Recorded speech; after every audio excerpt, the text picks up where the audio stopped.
Hello students, today I am going to start 12th class physics 7th chapter alternating current. Student basically आज का ये video आपके लिए basic होने वाला है जिसमें आप सीखोगे introduction about AC and DC and advantage and disadvantage of AC over DC.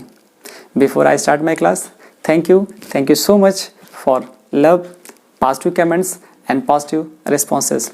Okay students, now let's start the topic. Introduction about AC and DC. तो आप देख पा रहे हो मैंने बहुत सारे फिगर्स आपके लिए बना दिए. आपको ये समझाना है मुझे कि कब और कैसे आप समझोगे कि कौन सा फिगर रिप्रेजेंट कर रहा है या कौन सा ग्राफ रिप्रेजेंट कर रहा है AC को और कौन सा DC को.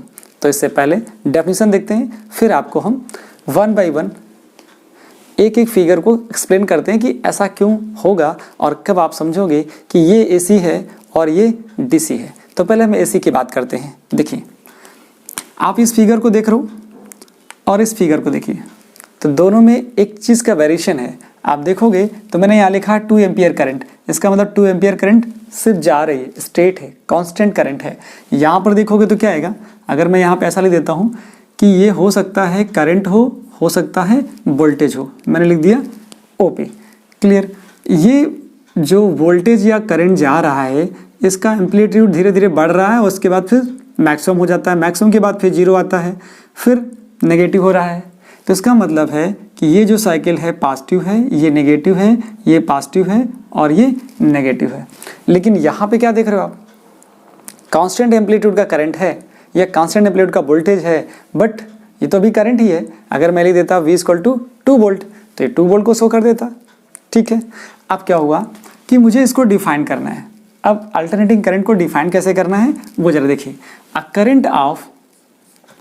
करंट बोलूँगा या वोल्टेज, दोनों में से आपको एक को पकड़ के चलना है. ठीक है. तो मैं लिख रहा हूँ सिर्फ करंट के लिए. A current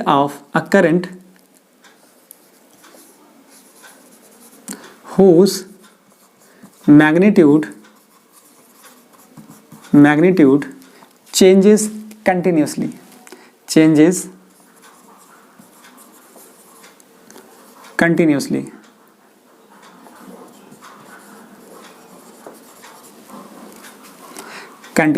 And its direction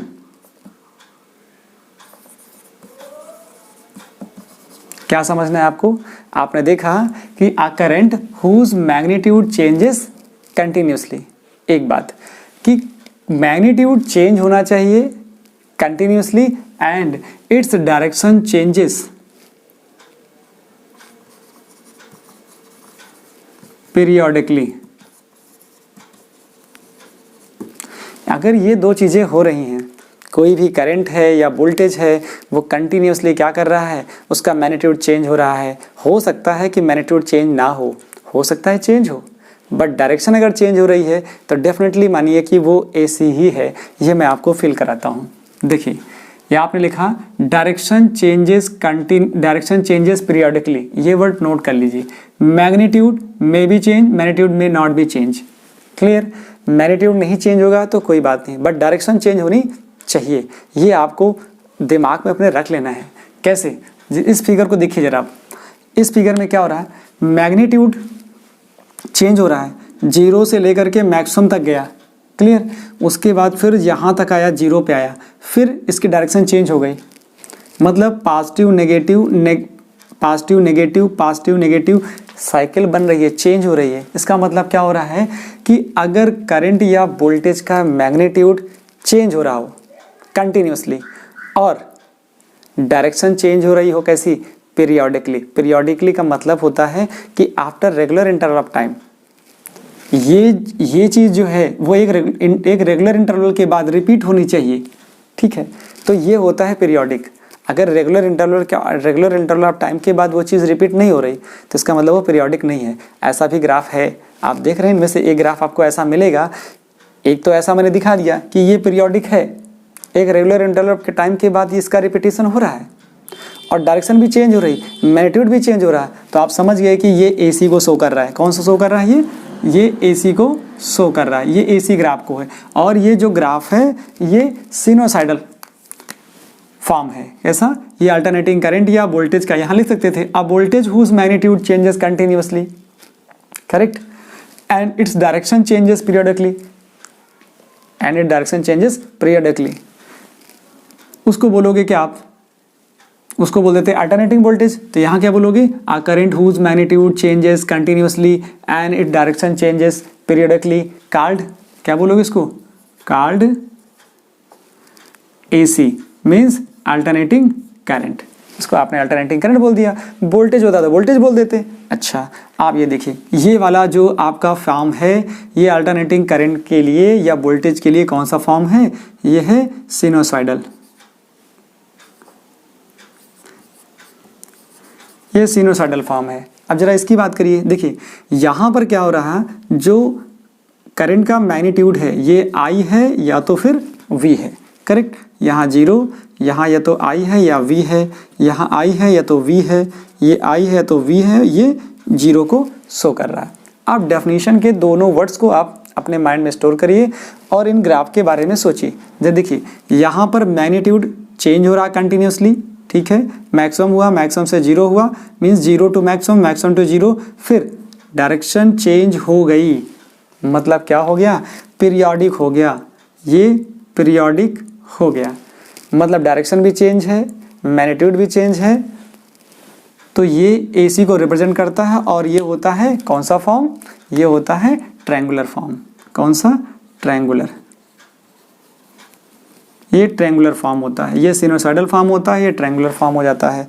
ऐसा देखोगे स्क्वायर फॉर्म भी ऐसा ही है, ये कौन सा फॉर्म है, स्क्वायर फॉर्म, ये स्क्वायर फॉर्म हो जाता है। इसमें आप जब देखोगे ये यहाँ पर कांस्टेंट है, ठीक है, करंट यहाँ कांस्टेंट है, यहाँ भी कांस्टेंट है, ये भी कांस्टेंट है, ये भी कांस्टेंट है। अगर आप इसको बोल दो कि ये 2 एम्पियर है, 2 एम्पियर, इधर कितना है, ये भी 2 एम्पियर है माइनस का, ये पॉजिटिव का। अब जरा देखिए नेगेटिव और पॉजिटिव के बीच में एक कांस्टेंट एम्पलीट्यूड का करंट जा रहा है, तो यहाँ पर डेफिनेशन में हो सकता था, मैंने आपसे बोला कि may be magnitude change, may not B change, दोनों बातें, लेकिन डायरेक्शन अगर चेंज हो रही है तो वो डेफिनेटली AC ही होगी, ये आपको समझना है। तो आपको इन 3 फिगर्स में ये बात रियलाइज हो गई होगी कि a current whose magnitude changes continuously may not be changes continuously but direction must be changes periodically.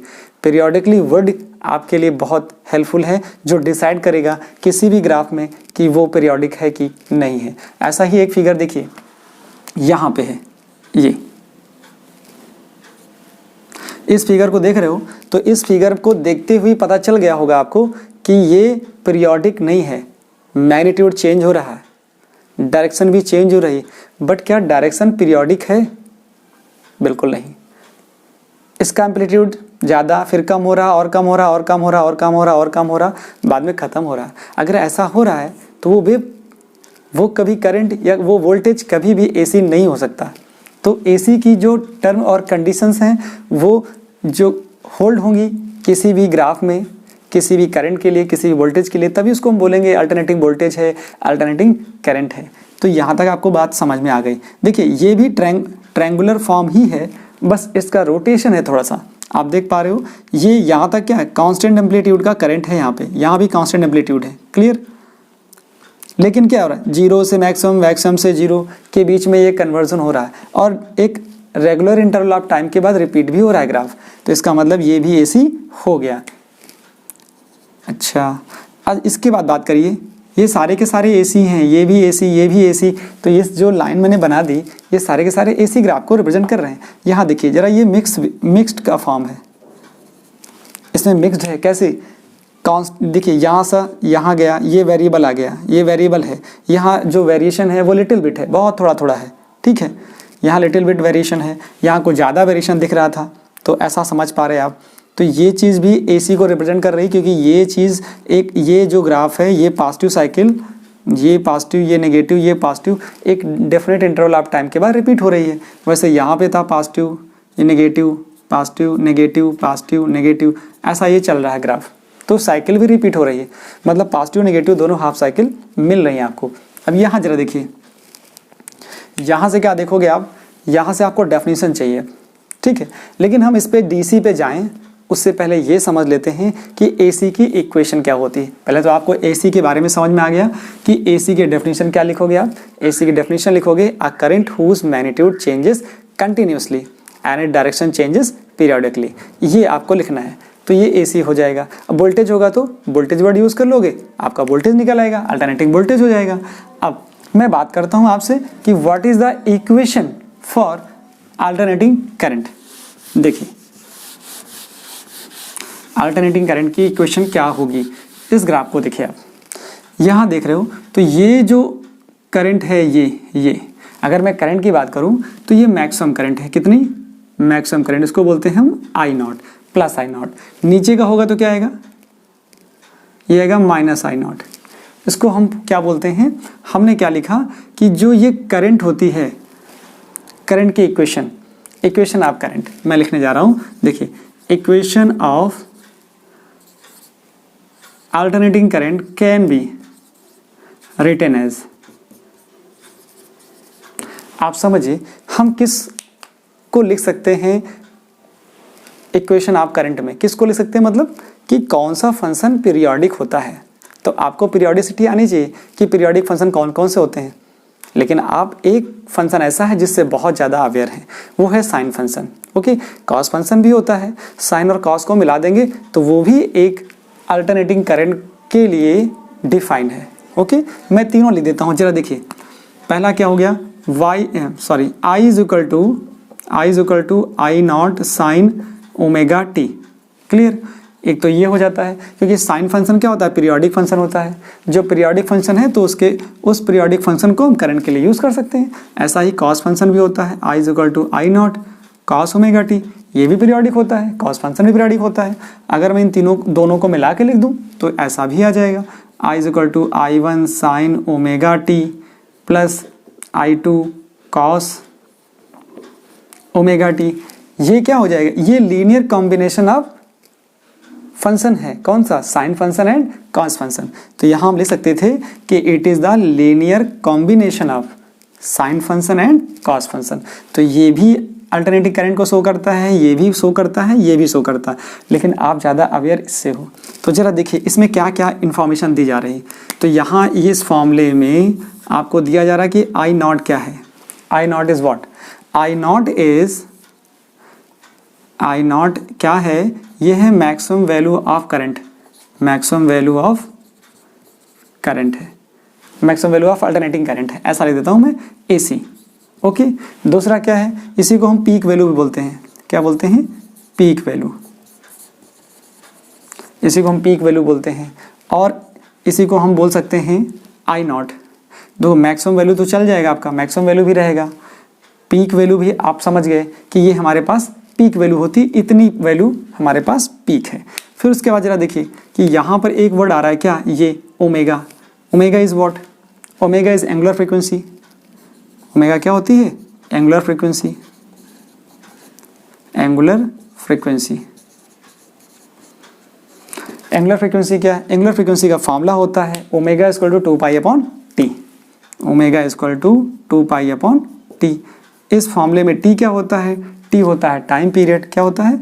और इसी को हम लिख सकते हैं 2 पाई एफ। क्या लिख सकते हैं? 2 पाई एफ। तो टी शो करता है टाइम पीरियड को, और ये जो एफ है, एफ शो करता है फ्रीक्वेंसी को। एक चीज़ यहाँ आपको दिमाग में रखनी है कि जो अल्टरनेटिंग करंट हमारे इंडिया में है उसकी फ्रीक्वेंसी कितनी है। Frequency of alternating current is 50 hertz. कितना होता है frequency in India? Frequency of alternating current कितनी होती है, ये आपको नोट करना है। Frequency of alternating current in India कितना है? F equal to 50 hertz. Clear हो गया? 50 हर्ट्ज इंडिया में है, ये आपको नोट करना है। 50 हर्ट्ज। क्लियर? ये बात हो गई। अब एक बात समझनी है कि ये जो करंट है आई, ये कौन सी करंट है? एवरेज करंट है या इंस्टेंटेनियस करंट है? तो आप देखोगे कि जो आई की वैल्यू है, आई चेंज होता है विद द टाइम। जैसे जैसे टाइम आगे बढ़ता है, एज टी वेरीज आई वेरीज, तो यहाँ से क्या लिखना है आई के बारे में, एज टी चेंजेस आई चेंजेस। इसका मतलब क्या हुआ कि आई क्या है, इंस्टेंटेनियस है, ये टाइम पे डिपेंडेंट है। That is I is instantaneous current. कौन सी करंट, इंस्टेंटेनियस करंट।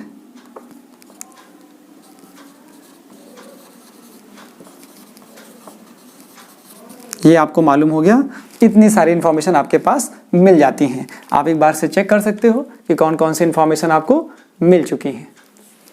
तो आप देख पा रहे थे कि मैंने एक पहले इक्वेशन लिखी कि किस तरह से आपको जो इक्वेशन ऑफ अल्टरनेटिंग करंट है लिखनी है। तो मैंने बोला कि जो साइन फंक्शन होते हैं उनके फॉर्म में आप इसको लिख सकते हो। तो आपने क्या देखा कि साइन फंक्शन तो होता है पीरियोडिक फंक्शन, फिर कॉस फंक्शन भी पीरियोडिक होता है। तो पीरियोडिक फंक्शन को ही हम लोग यहाँ पे लिखेंगे कि जो पीरियोडिक फंक्शन होंगे वो करंट की इक्वेशन को रिप्रेजेंट कर सकते हैं। तो मैंने एक linear combination of sine function and cos function के फॉर्म में लिख दिया कि sine omega t I two cos omega t, ऐसा लिख दिया। तो ये भी एक साइन, ये भी करंट का है, अल्टरनेटिंग करंट का एक फॉर्म है, ये भी फॉर्म है अल्टरनेटिंग करंट का, ये भी एक फॉर्म है।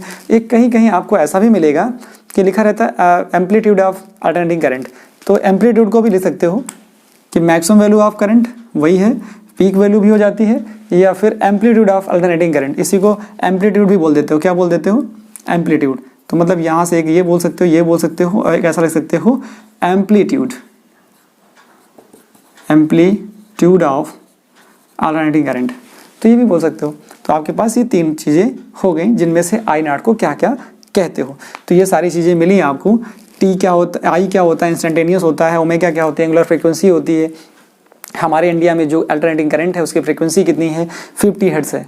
तो ये सारी चीज़ें आपको समझ में आ गई। अब हम बात करेंगे कि डीसी करंट क्या होता है। इंट्रोडक्शन अबाउट एसी तो हो गया, इसको आप नोट भी कर सकते हैं, नोट कर लीजिए। अब हम लोग बात करेंगे कि क्या होता है डीसी।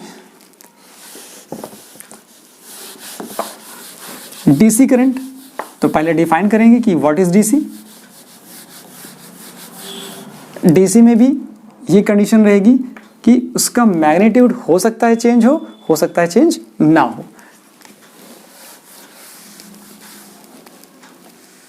देखिए यहां तक तो आप इस डेफिनेशन से अपना काम ले सकते हो। A current whose magnitude changes either constant with time, either constant with time. हो सकता है टाइम के साथ करंट की वैल्यू चेंज हो रही हो या वोल्टेज की वैल्यू चेंज हो रही हो सकता है ना चेंज हो रही हो। आप पहला फिगर देख सकते हो, यहाँ पे टाइम के साथ करंट की वैल्यू चेंज नहीं हो रही।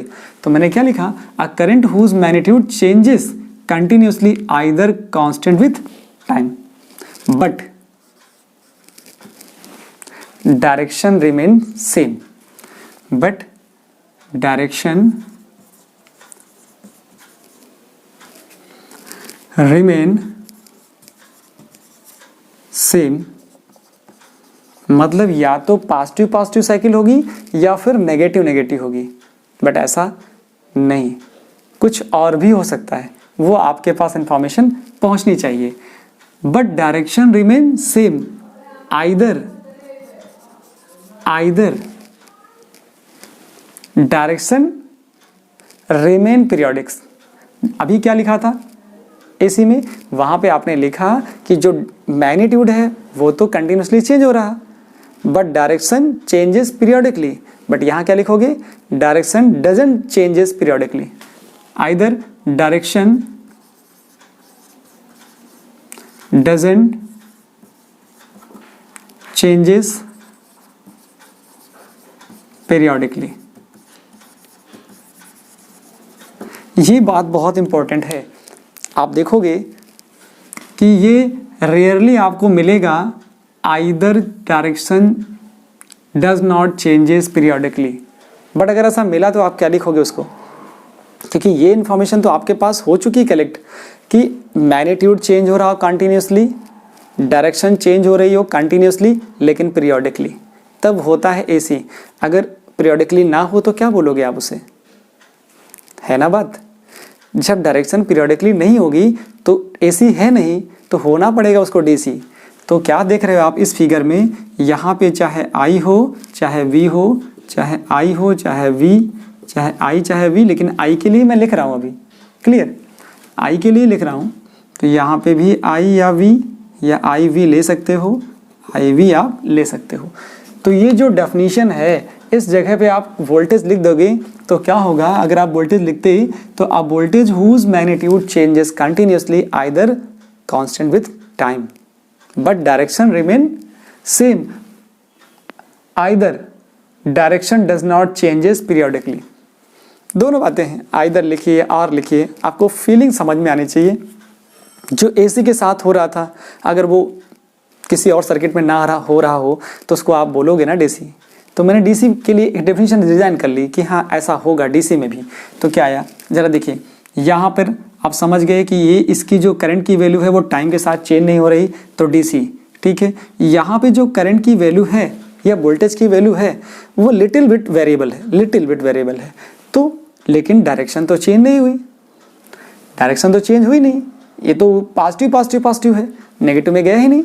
इसका मतलब ये भी डीसी, ये डीसी, ये भी डीसी, और यहाँ देख रहे हो कि ये है पॉजिटिव जरूर, ध्यान करिए, ये बहुत माइंड करने वाली बात है। ये नेगेटिव, ये पॉजिटिव, ये नेगेटिव, ये पॉजिटिव, नेगेटिव पॉजिटिव, बट क्या ये पीरियोडिक है? नहीं ना। जब पीरियोडिक नहीं है तो क्या हुआ, डीसी हो गया, ये भी डीसी आ गया। जरा देखिए ये सारे के सारे कैसे हैं, plus plus plus. Magnitude constant नहीं, एक बात, मैग्नीट्यूड कंटिन्यूसली वेरीज कर रहा, but zero to maximum, maximum to zero, zero to maximum, zero to maximum to zero, मतलब जीरो से मैक्सिमम, मैक्सिमम से जीरो। डायरेक्शन चेंज ही नहीं हुई, direction remain same, but magnitude continuously varies with time. तो आप देख पा रहे हो कि ये सब की जो डायरेक्शन है वो चेंज हुई नहीं, तो नहीं चेंज हुई तो ये हो गया डीसी। यहाँ देखिए ये सारे के सारे प्लस, ट्रायंगुलर शेप है ये। यहाँ पे क्या हुआ, जीरो से मैक्सिमम, मैक्सिमम से जीरो, लेकिन किस साइड में, इन पॉजिटिव साइड, ओके। तो ये भी डीसी हो गया। ये है लेकिन नेगेटिव में है, नेगेटिव में क्या हो रहा है, जीरो से मैक्सिमम, मैक्सिमम से जीरो, जीरो से मैक्सिमम। तो आपको समझ में आ गया होगा कि डीसी एक्चुअली में है क्या। डीसी के लिए सिर्फ आपको इतना बोलना है, a current or voltage whose magnitude changes continuously either constant with time but direction remain same, or मैंने लिखा or direction doesn't changes periodically, और डजंट चेंजेस पीरियोडिकली के लिए मैंने सिर्फ स्पेशली एक फिगर डाल दिया, एक ग्राफ डाल दिया कि जिससे आपको समझ में आ जाए कि पीरियोडिक होगा तो एसी होगा, नहीं होगा तो डीसी होगा, ओके। तो इसको आप नोट करिए। इसके बाद ना एक इन्फॉर्मेशन और दे दूं आपको मैं कि जो फ्रीक्वेंसी होती है, frequency for DC current, DC voltage या DC current, frequency for DC current, F is equal to होता है जीरो। क्या होता है, जीरो। एफ की वैल्यू जीरो आ जाती है, क्लियर। तो ओमेगा कितना हो जाएगा, ओमेगा कितना होगा, एंगुलर फ्रीक्वेंसी कितनी होगी, ओमेगा इक्वल टू होता है 2 पाई एफ। तो एफ की वैल्यू जीरो आ जाएगी यहाँ से। तो ये हो गया पूरा का पूरा क्या, ओमेगा जीरो होता है। क्या होता है, ओमेगा जीरो। तो ये इन्फॉर्मेशन आपके पास रहनी चाहिए, ओके स्टूडेंट्स। इसको आप नोट करिए। इसके बाद हम लोग डिस्कस करेंगे advantage and disadvantage of AC और डीसी, ओके नोट करिए। तो आपको ये तो आइडिया होगा कि अगर मुझे बहुत दूर ले जाना हो डीसी को तो वो बहुत इकोनॉमिकल होता है, मतलब बहुत ज़्यादा कास्ट आती है, ठीक है। अगर हम चाहें तो एसी को लो कॉस्ट पर हम लोग बहुत दूर तक ट्रेवल करा सकते हैं। तो आप देखेंगे जो एडवांटेज है इसका, फर्स्ट एडवांटेज क्या दिखा है मैंने लिखा है कि जनरेशन है, ट्रांसमिशन है और डिस्ट्रीब्यूशन। जो जनरेशन है, ट्रांसमिशन है और डिस्ट्रीब्यूशन ऑफ जो एसी है, it is more economical then that of DC. Second point is that AC can be easily converted into DC, easily. और कैसे करोगे, उसके लिए आपको मिलता है रेक्टिफायर्स। आप रेक्टिफायर के थ्रू क्या कर सकते हो, AC को इजिली DC में कन्वर्ट कर सकते हो। और एक चीज़ याद रखेंगे आप कि हम बैटरी में सिर्फ DC स्टोर करते हैं, AC स्टोर नहीं कर सकते। Okay, now third point is AC voltage is better control. AC voltage can be better control without any loss of electric power. आपने choke coil सुना होगा। choke coil क्या करता है, वो पावर की जो हमारी जो इलेक्ट्रिक पावर है उसको लॉस नहीं होने देता। ऐसा नहीं कि वो अपने अंदर ले लेगा, नहीं, जो एनर्जी लॉस हो रही होती है, जैसे हम लोग बल्ब यूज़ करते हैं, ट्यूबलाइट यूज़ करते हैं, उसका क्या मीनिंग है, हम उसको इस तरह से समझते हैं कि बल्ब यूज़ करेंगे तो ज़्यादा एनर्जी लॉस होगी, हमारा मीटर तेज़ चलेगा।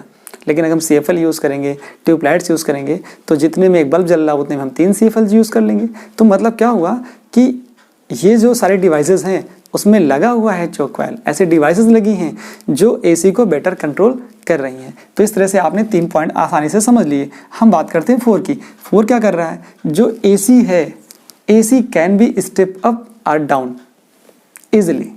उसके लिए क्या यूज़ करते हो आप, ट्रांसफार्मर यूज़ करते हो।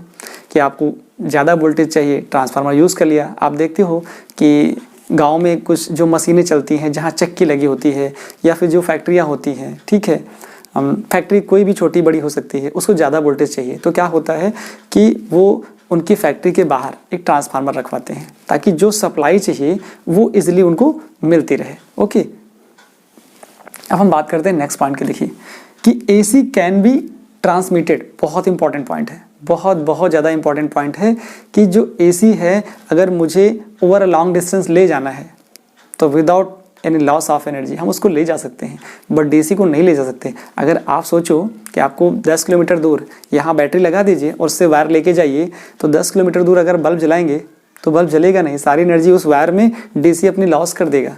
ठीक है, AC में ऐसा नहीं होगा, एट सडन वहाँ पर इलेक्ट्रिसिटी पहुँच जाती है। होगा क्या कि AC can be transmitted over a long distance with low loss of, मतलब ऐसा तो नहीं कि मैं कह रहा हूँ कि वो एनर्जी लॉस ही नहीं करेगा, but with low loss of energy.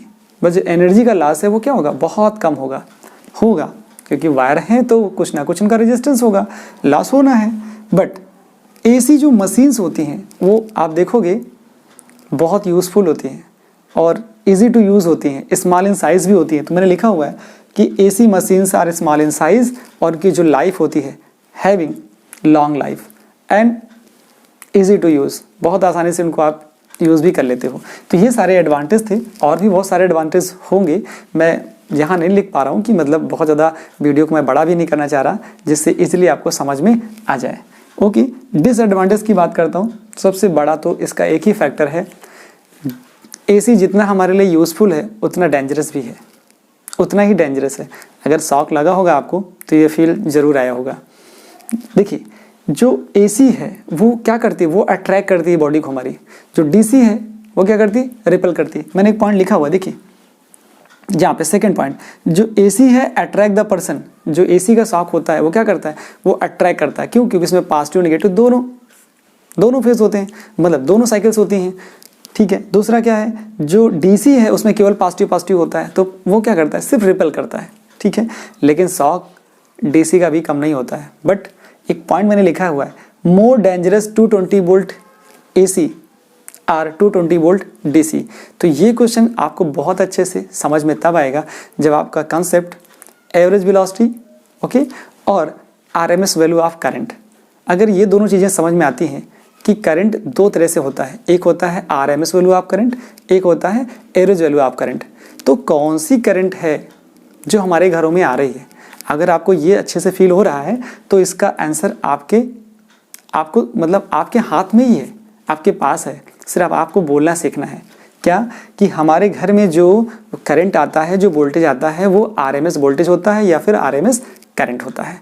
अब जो करंट आ रहा है उसकी पीक वैल्यू क्या होगी, उसकी पीक वैल्यू के लिए फॉर्मूला होता है V0 = √2 VRMS। देखिए मैं लिख देता हूँ ये पे, यहाँ क्या होता है, जो RMS की बात कर रहा हूँ मैं, जो हमारे घर में करंट आ रहा है, जो हमारे घर में वोल्टेज आ रहा है, 220 वोल्ट DC की बात करोगे तो 220 वोल्ट DC वोल्टेज के लिए उसकी पीक वैल्यू 220 रहेगी।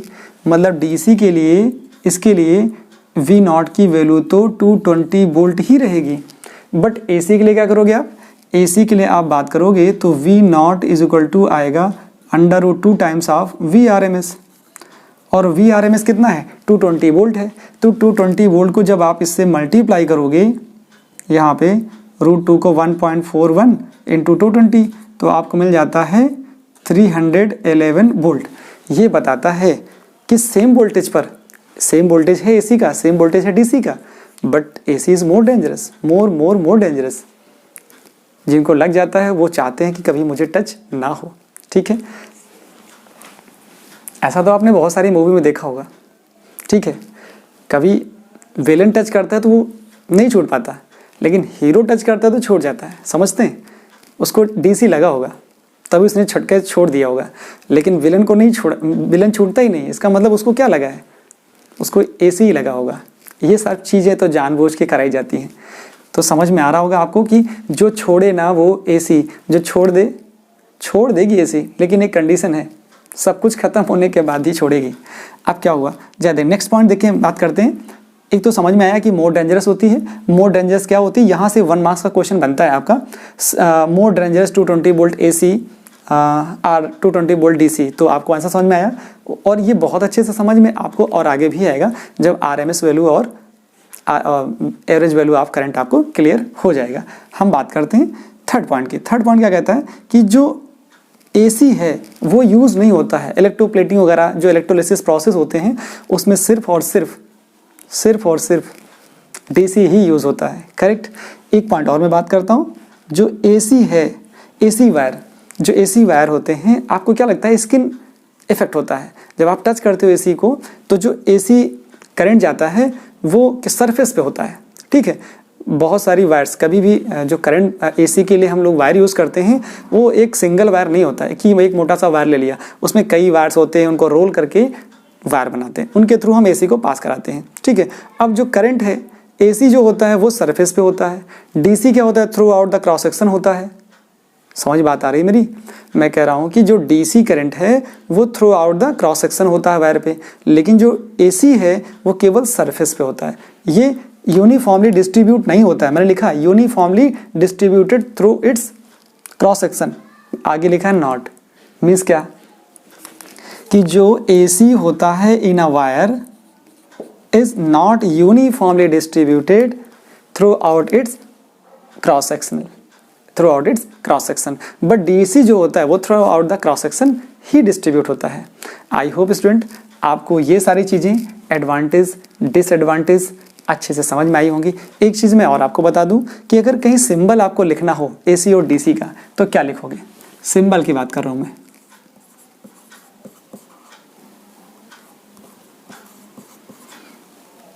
सिंबल ऑफ एसी लिखना हो और सिंबल ऑफ डीसी लिखना है तो क्या लिखोगे आप?